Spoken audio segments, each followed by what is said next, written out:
On today's show, in a stunning move, Nissan announced it's taking over Mitsubishi. GM introduces a new transmission that shifts faster than a Porsche PDK, and car sales in the American market could set new records for several years to come. All that and more coming right up on Autoline Daily.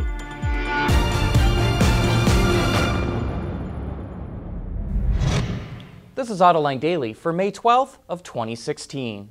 Well, here's a story that could turn the automotive industry on its head. New car sales in the American market have been growing for nearly 6 years.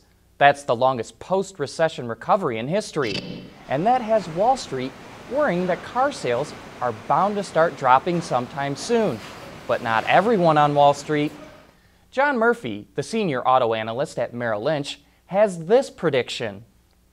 We're looking for about 18.2 this year, 19 million units next year, and about 20 million units in 2018 before the industry catches up with the supply of vehicles on the road relative to that demand for travel utility. Speaking on an upcoming episode of Autoline this week, Murphy says that the age of the fleet shows there's still considerable pent-up demand for new cars. The average car today is over 11 years old. And if Murphy is right, that means automakers, suppliers, and dealers can enjoy nearly 3 more years of record sales. Okay, now let's move over to Japan, where Nissan dropped a bombshell this morning announcing it's taking over control of Mitsubishi. Nissan is spending just over $2 billion to buy 34% of Mitsubishi Motors. Under Japanese law, once a stockholder takes control of 33% of a company's stock, it gets effective control of the company. The move adds more than 2 million vehicles to the Renault-Nissan alliance, bringing the group's total manufacturing scale to over 7 million vehicles. And we'll be back in a moment with a story on how automakers can make cars lighter just by bending the steel differently. Autoline Daily is brought to you by Bridgestone Tires, your journey, our passion. Dow Automotive Systems, advanced materials that deliver better results. And by Lear, a global leader in automotive seating and electrical systems. Automakers and suppliers face tough regulations to improve fuel efficiency and lower emissions. Making cars lighter can pay big dividends, and every gram counts. Here's a great example we just ran across. A research project from the Auto Steel Partnership found a new way to hem the steel on doors, hoods, and trunk lids. Hemming refers to crimping the edges of steel panels so they don't have sharp edges. Nothing new there. They've been doing that for decades. The difference here is using advanced high-strength steel, what they call AHSS, that can be used in very thin gauges. Researchers were able to successfully hem the thin gauge steel without any rips or tears, resulting in a 30% weight savings. You know, it doesn't seem that long ago that GM and Ford announced a partnership to develop 9 and 10-speed transmissions. Now we're starting to see the fruits of that labor. Ford recently announced a 10-speed automatic transmission will go in the new Raptor and select F-150 models, and now it's GM's turn. The automaker will first use the trans in the Camaro ZL1, which it claims shifts faster than a Porsche PDK transmission. We think it's also safe to say the new 10-speed will make its way into GM's trucks and SUVs as well. That will push GM and Ford ahead of the Ram pickup, which has had a fuel economy advantage thanks to its 8-speed transmission. You know, I've heard plenty of stories about million-mile vehicles before, but one loyal Toyota owner just got there in pretty impressive fashion. Victor Shepard recently reached that milestone in his 2007 Tundra. And for those of you who don't want to do the math, that's a whopping average of 125,000 miles a year.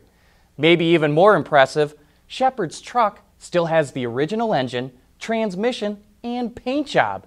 And that impressed Toyota so much that it traded Shepard for a brand new Tundra just so it could study his old one.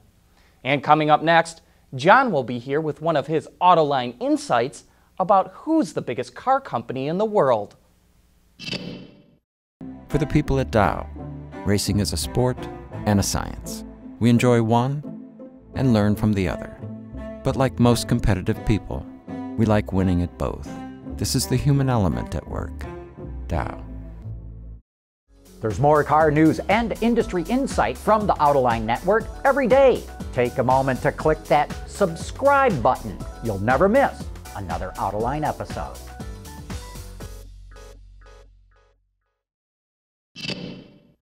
Here's the part of the show where I share some of my automotive insights. And today's is all about who's the #1 car company in the world.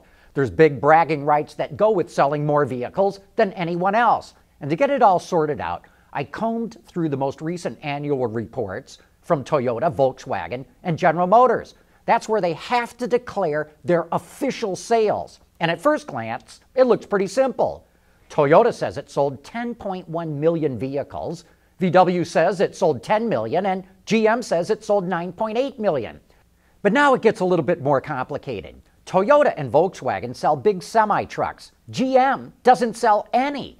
So if you want more of an apples-to-apples comparison and take those big trucks out of the total, then Toyota sold 9.1 million vehicles, VW sold 9.3 million, and GM sold 9.8 million. But wait, we still need to make another adjustment. Toyota's total does not include the mini cars that it sells in Japan. If you add them in, then Toyota sold 9.833 million, just behind General Motors at 9.840. So as you can see, this gets pretty complicated. And the next time one of these car companies brags that it's #1 in the world, we need to ask them, how are you counting those sales? Hey, before I go, I want to invite you to tune into Autoline After Hours later this afternoon at 3 p.m. Eastern Time. We're going to have a deep dive into the new Honda Ridgeline truck. There's a lot to learn about how Honda completely revamped that truck, and there's a lot of details in that show. So join me and Gary Vasilash for some of the best insights as to what's going on in the automotive industry. And with that, we wrap up today's show. Thanks for watching, and join us again tomorrow.